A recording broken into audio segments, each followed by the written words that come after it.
बांग्लादेश में तख्तापलट क्यों हुआ? बात करें बांग्लादेश की तो बांग्लादेश भारत से असम, मेघालय, त्रिपुरा, मिजोरम व वेस्ट बंगाल से अपनी सीमा को साझा करता है। ठीक यही कारण है कि बांग्लादेश में राजनीतिक अस्थिरता का प्रभाव भारत में भी देखने को मिलेगा।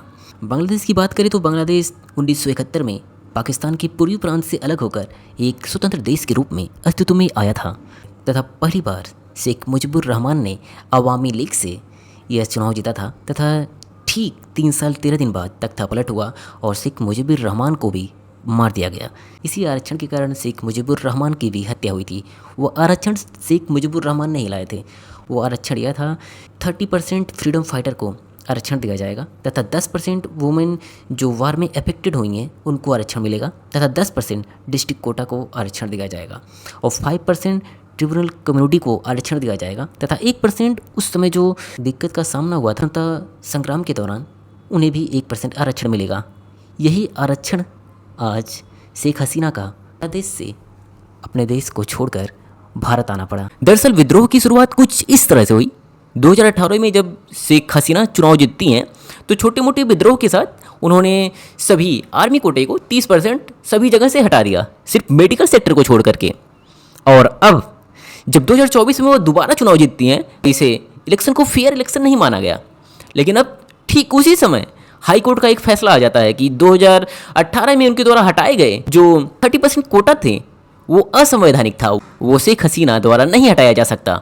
यह एक असंवैधानिक तरीका है। बस अब क्या था, इसके बाद विद्रोह और बढ़ गया। इन्होंने बोला कि यह हाई कोर्ट का फैसला है, मैं इस पर कुछ भी नहीं कर सकती। तो बस अब विद्रोह बढ़ने में देर नहीं लगी, विद्रोह बढ़ता गया और कुछ इस तरह से विद्रोह आगे बढ़ा कि आने वाले कुछ दिनों में हिंदू लोगों को काट करके चौराहे पर लटका दिया गया। पूरी तरह से मंदिरों को तोड़ा गया। विद्रोह पूरी तरह से इनकी कंट्रोल से बाहर चला गया। इनको लगा कि मैं विद्रोह को दबा दूंगी, लेकिन ऐसा हुआ नहीं। विद्रोह समय के साथ बढ़ता चला गया और इसमें कुछ इंटरनेशनल प्लेयर्स भी शामिल होने की उम्मीद है। इसीलिए यह विद्रोह कुछ ज़्यादा ही भयानक रूप ले लिया। शायद चाइना या यूएस, इसमें किसका फ़ायदा हुआ ये आने वाला वक्त ही बताएगा।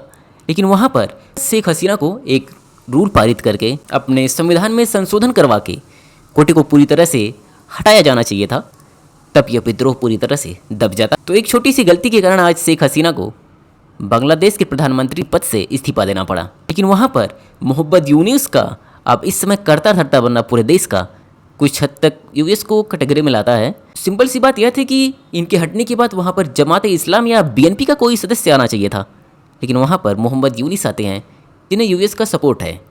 ऐसे ही नॉलेजेबल वीडियो के लिए आप जुड़े रहिएगा राय बॉक्स स्टोरी से।